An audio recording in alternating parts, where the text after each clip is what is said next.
Alexa and welcome back to my channel. In my last video, I asked you guys if you wanted to see a fidget collection and a ton of you said yes, so I figured I would do it. For those of you who don't know, a fidget is basically a small item that you can mess around with in your hand while still staying focused on a different task. These are really good for people who have anxiety, ADHD, trichotillomania, dermatillomania. They are items that are great for people like that, and I figured I would show you guys my collection. Something you should know is that fidgets are not only referred to as fidgets, some people refer to them as BFRBs, some people refer to them as Stim toys, some people refer to them as fiddles. Everyone has a different name for them. I personally call them fidgets. As always, I will link as many of them in the description box as I can in case you're interested in purchasing any of them. And with that being said, let's just get started. So my first two fidgets are both from a website called Fidgetland, and if you are looking for really high quality fidgets that will last a while and that work really well, I highly recommend checking out their website. This one right here is just the Noah fidget, and this one is the Rizzle. Out of the two, the Noah is definitely my favorite. These fidgets are perfect for both kids and adults, and on the website they have a wide variety of different fidgets. When I'm working on homework, I almost always have one of these with me. Normally it's the Noah, and I like to keep it on my thumb because even still, when it's on my thumb, I can still move the silicone band back and forth. But basically with these fidgets, all you do is you keep them in your hand and you can flip them back and forth. I have a Tangle, which is one of the more well-known fidgets, and this is what mine looks like. I got it off Amazon and it was a random design. This one is just red with angels on it, and the reason I got this one in particular is because it does have the keychain attachment. I like to keep this on my backpack for when I'm at school and need it. You can also put it on a lanyard or your keys, and this is what it looks like when it is folded up. When it is unfolded, this is just what it looks like, and basically you can just keep it in your hand and move it all around. And this is one of the first fidgets I ever owned. Almost anyone who collects fidgets has one of these, and they're also really affordable. I have this mini Zen Garden, and it comes with a rake. I absolutely love this and think it is the perfect size. And what's really good about this small one is that you can put it in a plastic bag and put it right back in the box. I don't know what it is about this mini Zen Garden, but it just helps me to collect myself and de-stress. I have this set of mini Tinkertoys, which is possibly the cutest thing ever. They are just plastic as opposed to wood, and it comes with these sticks, and then it also comes with the wheels, and basically you can just build whatever you want. I found this a long time ago, and unfortunately it is no longer available. And then of course I have some Silly Putty. I absolutely love Silly Putty, and I like to order mine in bulk on Amazon because I don't know if you guys can see, but it does get dirty pretty easily. And for less than $10 you can get like 6 of the eggs filled with Silly Putty. And I like this because you can do almost anything with it. You can stretch it, you can just play with it in a ball, and I like that it's not messy like most goos and slimes. And I also like that it comes in this little plastic egg, so you can easily bring it with you wherever you go. I have some Play-Doh. I got this for 50 cents at Walmart, and this one is just pink. Play-Doh is great no matter what age you are to use as a fidget. I just like smushing it around and stuff like that. You can also order these in bulk on Amazon for like $5 and get a bunch of different colors. And what's great about this is that it is for ages 2+,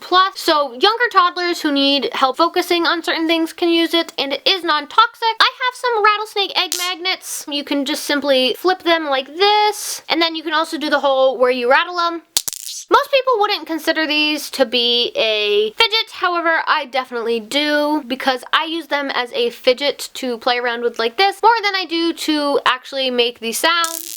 I have a koosh ball. I just like tossing it between my hands, and sometimes I occasionally pull at it. And this was actually my mom's when she was younger, so as you guys can see, they last a long time. I have one of the mini spiral glitter ones, and mine is actually on a keychain, which I absolutely love. These are fun to just turn upside down and right side up and watch the glitter. And what's really good about having it on a keychain is that you can put it on your keys, a lanyard, or your backpack and have it with you. I'm not exactly sure where I got this, but I'll try to find one for you guys and link it down below. I have a mini plastic Slinky. Slinkies make really great fidgets. I personally only like the plastic ones because I don't like the way the metal feels, and I like getting the mini ones because you can bring it with you a lot of places. I have my Perplexus Ball, which is basically just a marble puzzle ball that you spin around and try to get the marble from the starting point to the finishing point. And I've had this for 4 or 5 years now, and I haven't yet to successfully get the marble from start to finish, but that's okay because it's still really fun. I have a bunch of these keyring coils. I just think they are a ton of fun to mess around with and stretch, and they're really cheap. You can buy them in like 5 packs, I think, at the dollar store, and you can also wear it as a bracelet so you always have it with you. And lastly, I just have a bunch of these metal puzzles, and you can get these at the dollar store as well. I love these. Basically, you just have to try and get the rings apart and then get them back together. For me, it's always really easy to get them apart. It's the getting them back together part that I always have a hard time with. But again, these are really small, so you can keep them in your pocket and take them out when you're bored or stressed or anything like that. So those are all of my fidgets. I know I don't have a huge collection, but then again, my collection isn't small. If you guys have any fidget toy recommendations, be sure to leave them in the comments down below because I'd love to know what they are and check them out. If you guys like this video, be sure to give it a thumbs up. While you guys are down there, be sure to hit that subscribe button. I upload 2 to 3 new videos a week and would love it if you would become part of our little family. I hope you guys like this video, and I'll see you guys next time. Bye, guys!